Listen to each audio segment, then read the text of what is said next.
Hey y'all, welcome back to my channel. My name is Lex and I would absolutely love it if you love this content, if you want to support the channel, if you would like, share, comment, and subscribe. It helps me, it helps to get the videos out there.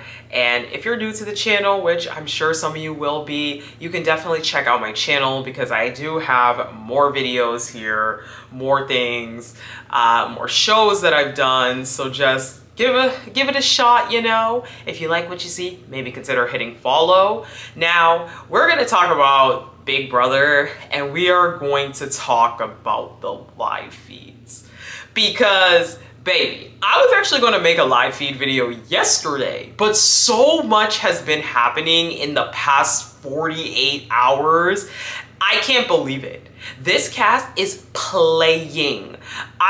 First off, if you are not following me on TikTok, please go to my TikTok because that is where I am giving play-by-play. I am talking about this stuff as it happens or very close to when it happens, so you don't have to wait for a long form video here on YouTube. I think especially for my East Coasters like myself, there's obviously there's other channels that do recaps, but they're not me, you know? And I love their channels. I love Taryn. I love Taryn from Rob Has a Podcast. I watch him myself. But they're not me, you know? So if you want to see me recap some things, I'm also talking about the live feeds. There are other people like, you know, so I'm just saying if you're looking for that, go to TikTok because that's where I'm giving play-by-play, like the day of. Obviously on here, it's going to be a more edited video, which might mean it'll be the next morning or a couple of days later.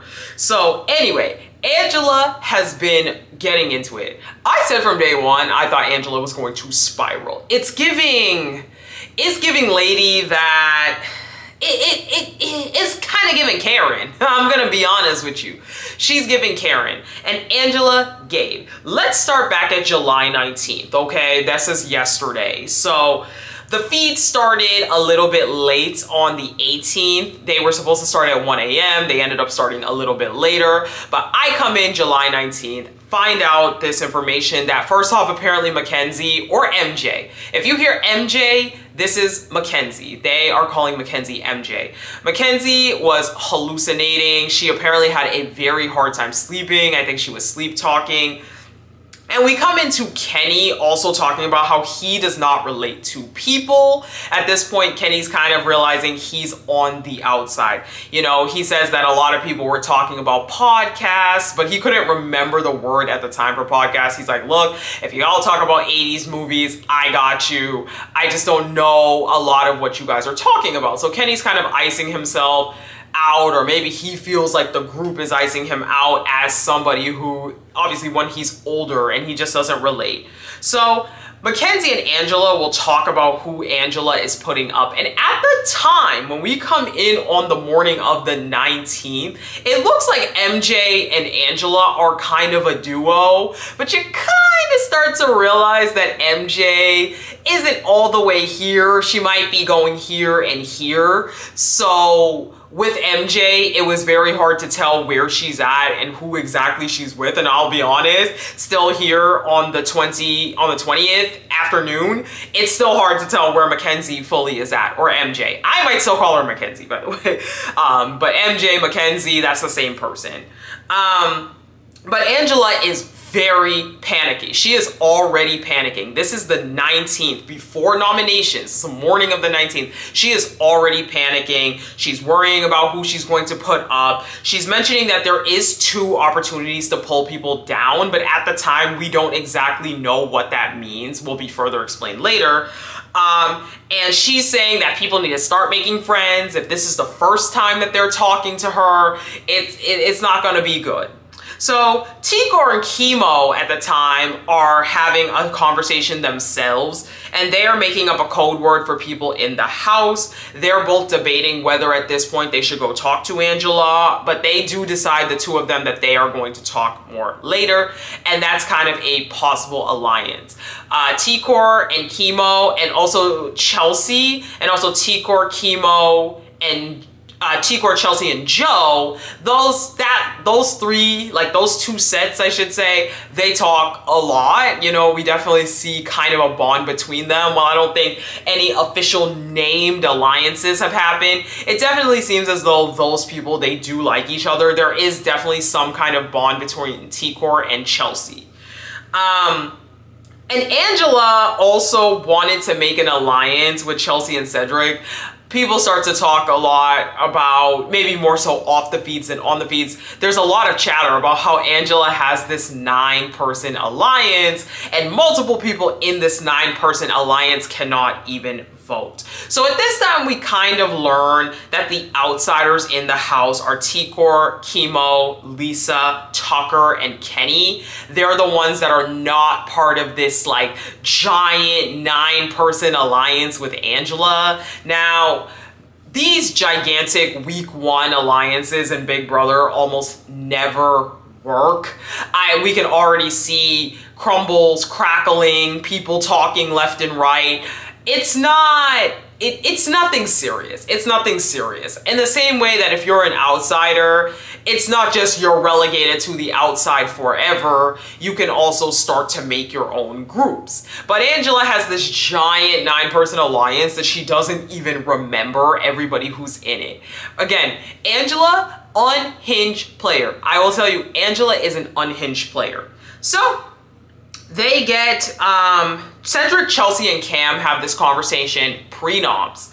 And they are saying that Kenny told Angela that he could have got her out, but didn't. At this point, we learn that the HOH was a game of chance. And Kenny's being, I don't know, Kenny was kind of having a very weird demeanor. I didn't fully understand Kenny's angle because he seemed to be acting like he basically let Angela win?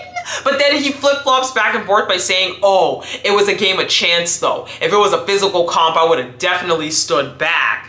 So he's trying to say that he threw it, which is very bizarre behavior. And then he also says that Angela told him that when he's HOH, or no, he told her, sorry, that when he's HOH, they will be safe. So I guess he tried to say that to get Angela to not put him up.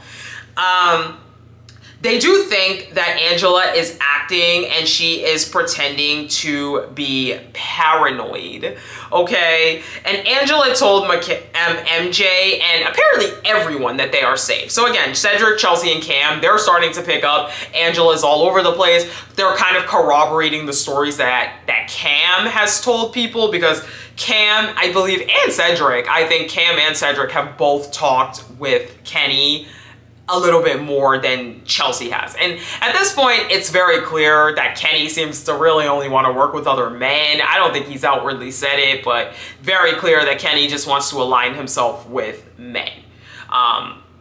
So Cam is also suspecting at this point that Lisa is going to be going on the block. So back in the living room, the TV says noms today, and Angela, this is when we kind of see the beginning of the end of Angela, because literally Angela sees that it says noms today and she is basically already crying. A bunch of people are comforting her, letting her know, like, look, it's no hard feelings. It's no hard feelings, whoever you need to put up. Don't worry about it. Don't spiral. But she is going like this. Like, Angela is just not doing so hot. She's not doing so hot at all.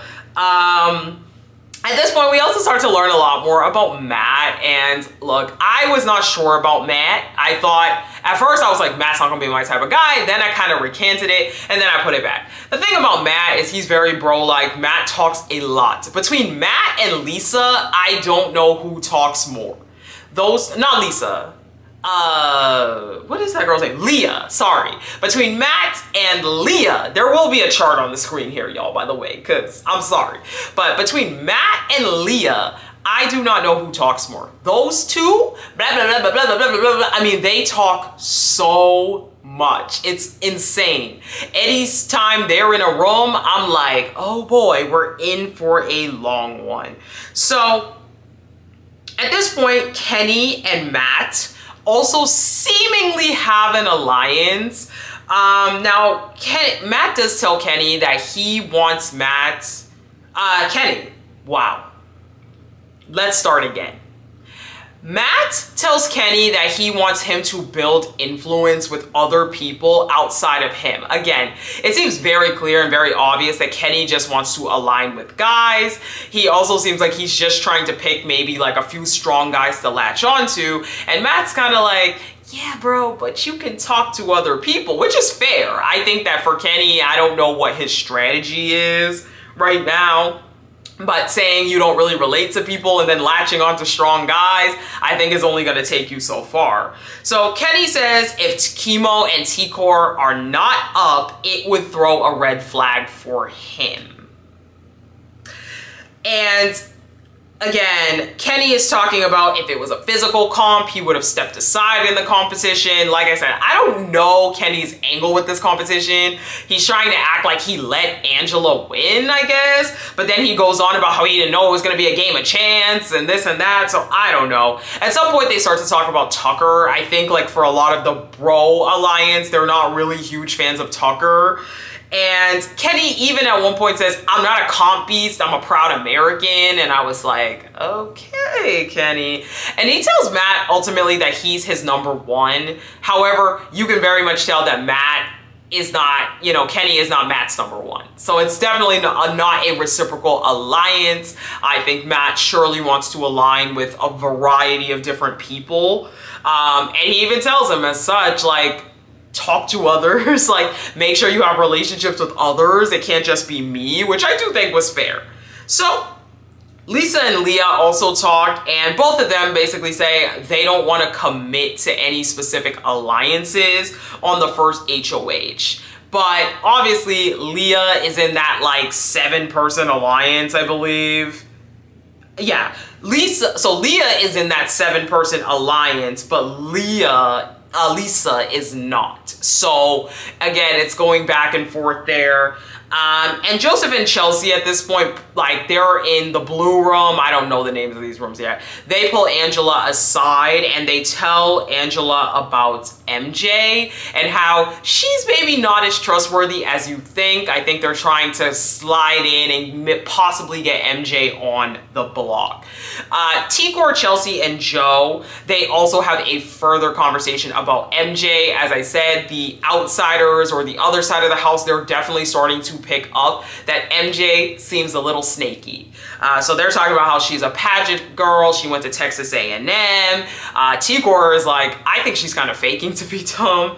But T-Core is telling Chelsea, look, talk to Chemo. He likes you. You just need to start chatting with him.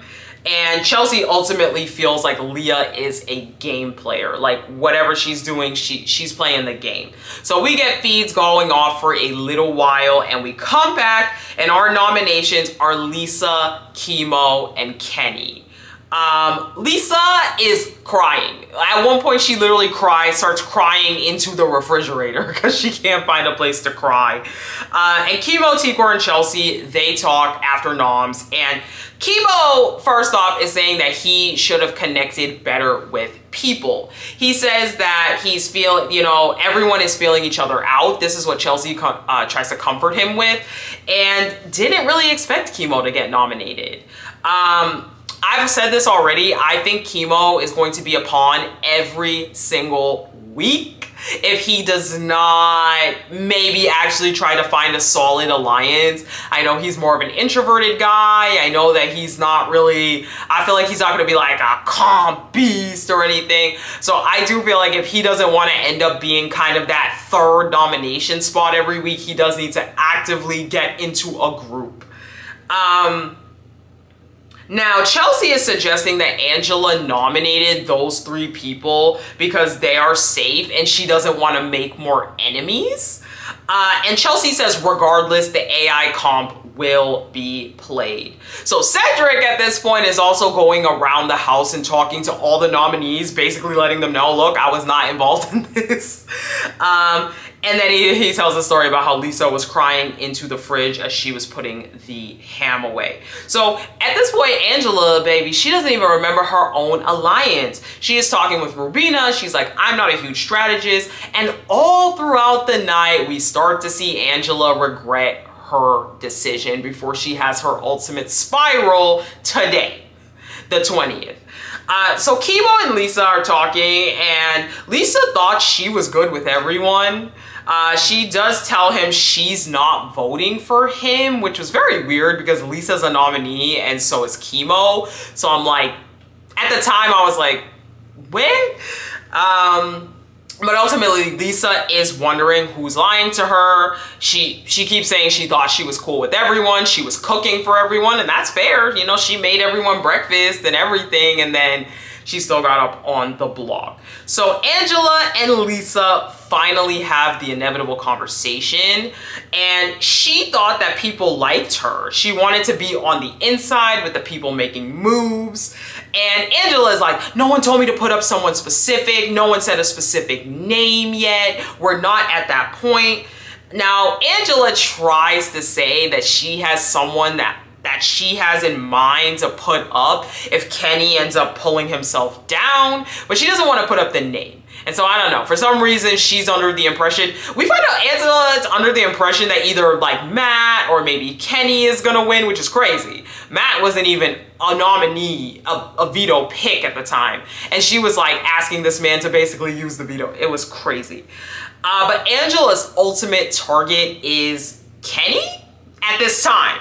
This is on the 19th post-noms, nighttime or evening. But she is getting frazzled. And she ultimately says she wants to keep noms the same. She doesn't want to change the noms. So some time passes, y'all, and the target starts to flip, okay? Our original target was supposedly Kenny, but the target starts to flip. The 9-person alliance is deciding that they want Lisa out now. Let's take a little segue to explain the competition, the AI competition, and how that's all going to work, because I just feel like it is relevant information. So basically, there is going to be 2 opportunities for each person on the block to ultimately like take themselves off. The structure of the AI competition, kind of based off of the feeds, is as so. There is going to be 3 initial nominees. Now, the HOH does not play in the veto, but still 3 random names are drawn. That's already crazy and unprecedented, because I feel like as the HOH, your power is a lot more reduced, you know? Now, the veto can be used or not used as normal, but the HOH will name a replacement if someone's taken down. On the day of the eviction, there will be a live comp called the AI Arena, where the final 3 noms will compete for safety. And the losing 2 players are going to be up for eviction. So I think this is crazy because first off, if you're the HOH, you need to have a list of maybe like 5-6 people that you actually want up and that you're actually targeting, because otherwise your number 1, even number 2 targets could both get off. Like, I just feel like as the HOH, your targeting people is very challenging with this format. I think obviously this format's only gonna work until maybe what, final 8 or something, because I think once we get down to having not enough people, this format, there's gonna be way too many people.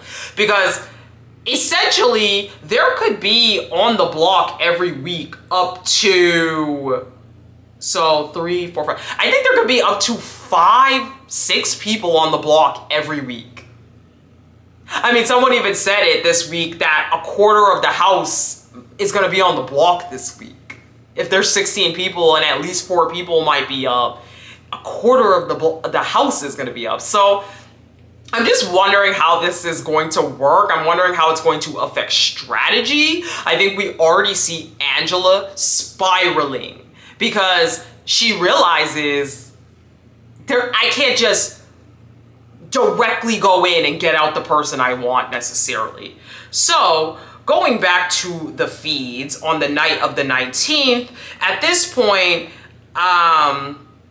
Angela and Matt have a very long conversation. And as I said, this is the beginning of the end for Angela. So Kenny, basically, Matt starts off with saying Kenny is paranoid about being a target.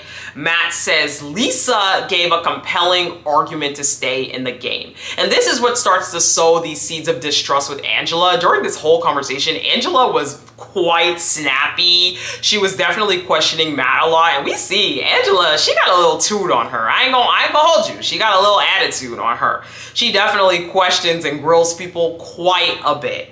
So, you know, basically, Matt is saying that Lisa brings more to his game. She also offered to not vote or put him up, which is compelling. Like, at this point in the game, why would you not be open to that offer?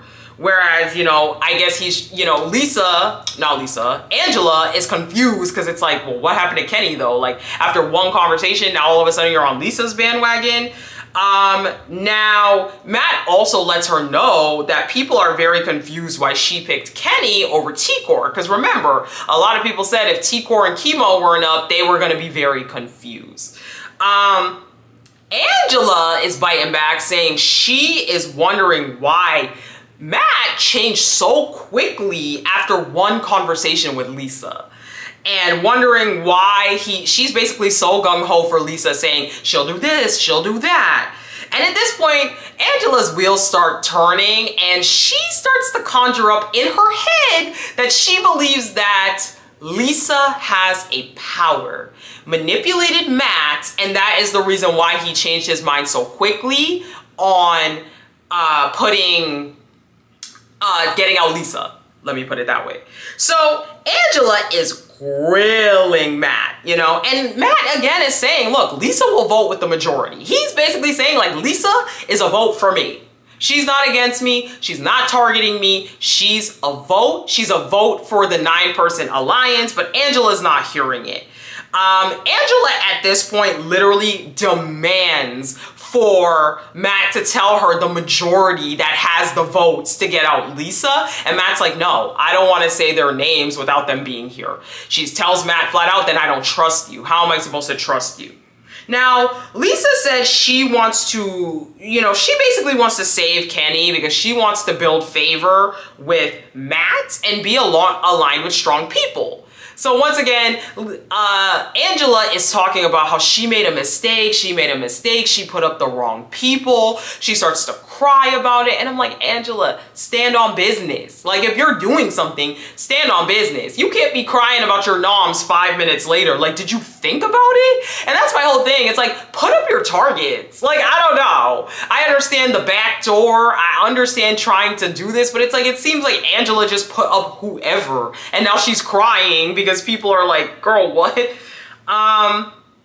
So she says that she feels that the other 2 nominees are using her, Angela, to maneuver in with, I guess, the bigger group or with the house. I guess she's saying Chemo and Lisa are doing that as opposed to Kenny.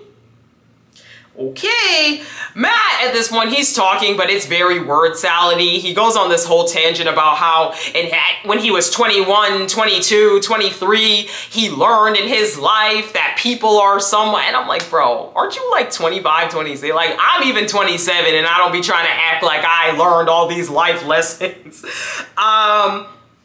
But ultimately, like, coming out of this conversation, I was like, look, it is crazy, in my opinion, to assume that Matt is going to win the competition when veto players haven't even been picked at this point yet. So Lisa, Joe, Chemo, and Chelsea have a conversation, and basically they're talking about this convo that happened with Matt. So Angela at this point does not trust Matt or MJ. So remember that Angela doesn't trust Matt. Ultimately, this Angela Matt is the decline. A lot of these other conversations don't really matter right now. So Angela at this point, this is at the nighttime. This is probably around 12 Eastern time, midnight, last night. Angela is saying to Quinn that Matt is going around the house with 2 or 3 people to make a really strong alliance. And Quinn claims that Matt actually even approached him to be in this alliance. At this point, Brooklyn shows up, and again, Angela is peddling that Lisa has some kind of power. She says she put up Kenny because Kenny is no one's hard yes. I guess she's saying nobody for sure is like, Kenny's in my alliance. And she says she never told Lisa that they were good. She starts retelling this conversation and she says, you know, Lisa came in pissed. She came in upset, but I never told her that we were good. You know, she again, tangent, goes on thinking that Matt has a power and manipulated him with that, or Lisa has a power and manipulated him with that, and said she claims that Matt told her that he would use the veto how she wants if he wins. This whole thing goes on like all night. Like I said, I went to sleep at about 1 Eastern and this whole thing went on. Now we're gonna talk about today. Saturday, the 20th, up until veto. Right now they're playing veto as of the time of me recording this, which is 5:46 Eastern. They're playing veto. Baby, Angela blew up. Blew up. I'm gonna put a clip here. I'm gonna put a clip here and they better not copyright me. I'm gonna put a clip here because baby, Angela blew up. Let's even get into the blow up. Let's get into what caused this blow up. So mind you guys, I had things to do this morning. So I didn't see this live. I had to go back and find clips. Essentially what happened, because this is all that happened today. Nothing else is really important. Essentially what happened during this Matt and Angela blow up. Matt and Angela had some kind of conversation. Matt basically told Angela, if you put me up, I will put you up next week. This sent Angela over the edge. Remember, Matt and Angela already, the trust is not there. Both of those two do not trust each other.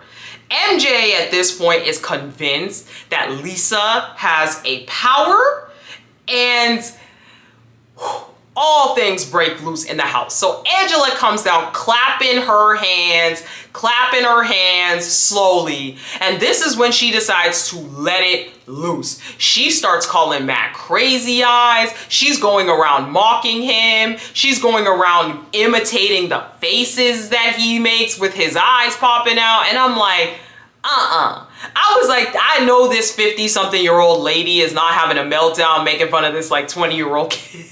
I know this is not happening. She goes on. I mean, Angela was going off for hours to anyone that would listen. And in this conversation, Matt cries, apparently. He's crying, and we even see later on when I tuned into the feeds around 2 o'clock Eastern, Matt and T-Core were still having a conversation because Matt was crying. Post-argument, obviously, Lisa, Matt, they're in separate spots. But a lot of other people in the house are talking, and there is one point where Angela goes up to MJ. This happened, like I said, like 2 hours ago. Angela basically goes to MJ and T-Core saying, it hurts to hear that, oh, we're gonna have to get rid of Ma. Because at this point, they're talking about how they need to get Angela out because of whatever happened. And MJ's like, no, we didn't really say that. Like, you know, it's okay. Like, no one's really aligned. And Angela's like, that's not true. Don't insult me. Don't insult me because you and Matt came together and rallied around the house to go against me. And MJ's like, what? There's no named alliance. Angela cuts her off and says, I can't do this. Like, don't insult me. I can't do this. She walks out of the room. She walks away. We then pan to T-Core and Matt talking, and T-Core is comforting Matt, you know, sobbing. You can't really hear a lot of it. It's a big whisper conversation, but ultimately Matt is like, it's just a game. Like, if this is just a game and she came at me like that, you know, T-Core is listening. And at some point, Angela does try to come into the room, and T-Core's like, can we have a second, please? It's an interesting convo because I will say T-Core called Matt a nobody. Or, sorry, wrong direction. Matt called T-Core a nobody earlier, so a little weird of a conversation, but nonetheless, it just goes to show a lot of the, quote, outsiders, because we've also seen Chemo is very nice to people. I believe we've seen Tucker is quite nice to people. A lot of the outsiders seem to have really big hearts. Quinn is another one that just, like, they're nice people. They talk to anybody. They're not gonna sit here and, you know, look at someone crying and be like, well, you're not in my alliance, I'm not gonna talk to you. Unlike the core 9, which they definitely do that stuff. And so they talk for a while. Matt is really upset. He's kind of quiet. Angela, Leah, MJ, and Quinn also are in a room talking. And oh my God, Leah can talk. They have some conversation about medical situations. Leah talks and talks and talks and talks and talks. And as of right now, it does seem like the house is more on Angela's side. I'm gonna be honest though. I am wondering if it's because she's HOH and they know that she has so much power to put up multiple different people. I do want to see what Angela's fate is going to be next week when she's not safe. I really want to see what that is going to be, because as of right now, it just really feels like there's a mass of chaos going on in this house. There's a lot going on. So the current state of the house, just to be clear, is our HOH is Angela. Our noms are Chemo, Kenny, and Lisa. Quinn, Chemo, Cam, and Tucker are have-nots. The veto players are Angela, Brooklyn, and Joseph. And then the veto is to be determined. So by the way, Angela didn't, or Chemo, let me say, did not, or, you know, none of these people. None of these people. None of these people. Matt is the name I was trying to say. Matt is not even playing. So, okay. It does also look like Angela is able to play in the veto. So I guess it was wrong speculation that the HOH cannot play in the veto, because it does look like Angela actually is playing in the veto, question mark. We also find out that Mackenzie got America's veto, which is going to allow her to remove a nom, but America can choose the replacement. Apparently this is good for 4 weeks, so she doesn't have to use it. Quinn got the deep fake HOH, and no details are known. So that is kind of where we are. Sorry about this cobbled together mess. The reality is I'm still low-key learning people's names, so I will have a chart here. These people are playing. These people are playing, okay? Angela being week 1 HOH is amazing. But anyways, guys, I will probably be back again tomorrow with another live feed update. We'll talk about the veto aftermath, because that's probably going to be messy. If you want an update before this video gets up, before the sit-down edited YouTube version, please, once again, check out my TikTok. That is where I'm giving more like every 6, every 5 hour updates, especially now that things are popping. Follow me there. That is going to be your source for the Big Brother T news, feed updates, everything. And if not, without further ado, I will talk to you guys for the next live feed update. Bye.